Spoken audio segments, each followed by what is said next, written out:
to drive away my middle-aged blues. Tell them about it, Miss Ann. When Jamie Riley invited me to launch a concert series at the Psalm Salon, a concert venue in the living room here at his house, one of the first artists I thought of having was Gaye Adegbalola. She's best known as a founding member of Sapphire the Uppity Blueswomen, who disbanded after 25 years in 2009. She's been a tireless fighter for the rights of those who are, to paraphrase George Orwell, less equal than others, including women, blacks, and gays, all of which she is herself. She performed with Roddy Barnes, a boogie-woogie pianist with whom she made an album called Neoclassic Blues. I believe I'll get married, ooh, Lord, and settle down. Gaye went right into performance mode during the sound check, talking about women in the history of the blues. It came on the heels of being pissed off at Martin Scorsese, the blues series, you know, the PBS blues series, because in all 14 hours there wasn't 14 minutes of women's stuff. So Gaye was pissed. When papas don't come home, while women don't worry, while women never get the blues. This song, originally done by blues singer Ida Cox, is one of the old classic women's blues songs that made up most of Gaye's first set. Gaye's show never quite reaches an X rating, but at times it comes close. This particular song, this is called the Jelly Bean Blues. A little euphemism for that special part of one's female body. Lord, I've been wondering where my jelly bean done gone. Gaye is at her best, talking about the origins of the African-American insult game known as the Dozens, and the song about it, the Dirty Dozens. So the object is, with the Dirty Dozens, when you're playing the dozens, you're talking about people's family. All right. Now, in here, the reason why they call it the Dirty Dozens is because when slaves were old, infirmed, not right in the head, they were sold in lots of a dozen.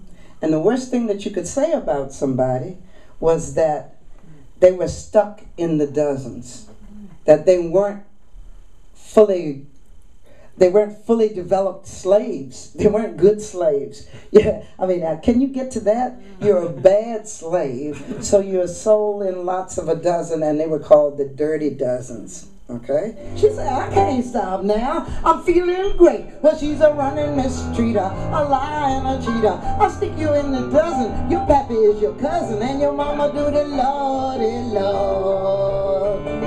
Well, I like your mama like your sister too. I did like your daddy, but your daddy won't do. I saw your daddy on the corner the other day. Oh, what you know about that? He's funny that way. He's a funny mistreater, a liar and a cheater. I'll stick you in the dozen. Your papa ain't your color, and your mama do the Lordy Lord. Before the second set, I had a brief conversation with the artist on stage. I want to ask you, first of all, your parents named you Gaye. How did they know?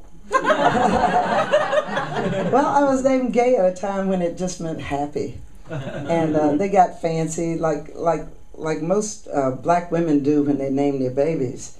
They give them a name that nobody else has, so they stuck an E on it, you know. So now I tell people, well, my name is Gaye, like Marvin Gaye, with an E. But yeah, it fits. I like it. So we started as a duo at Holiday Inn, and it was on Sunday and Monday nights. And you know how they have the dividers separate, you know, to make the rooms? Well, we were in one little room at first, and then they had to open it up to a second room, and then they opened it up to a third room, and we were packing folks in on Sunday and Monday nights. So after a few years of doing that, we decided, well, let's try to make a living at it. And we did. And it was a great ride. Gaye's second set was mostly her own songs, some expressing personal experiences and undoubtedly opening avenues of vulnerability. Well, when I was a teen, I dated boy after boy to prove I was okay. You know, I let him go to second base. I never let him go all the way.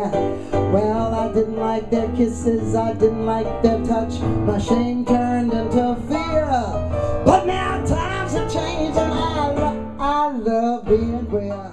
The secret to Gaye Adegbalola's success lies in how she marries social commentary and entertainment. She's funny, sassy, and one of a kind in the world of the blues. I'm Johnny Meister. Said, if you don't like what you're hearing, buy a CD and give it to somebody you don't like. Thank you. Thank you for being here.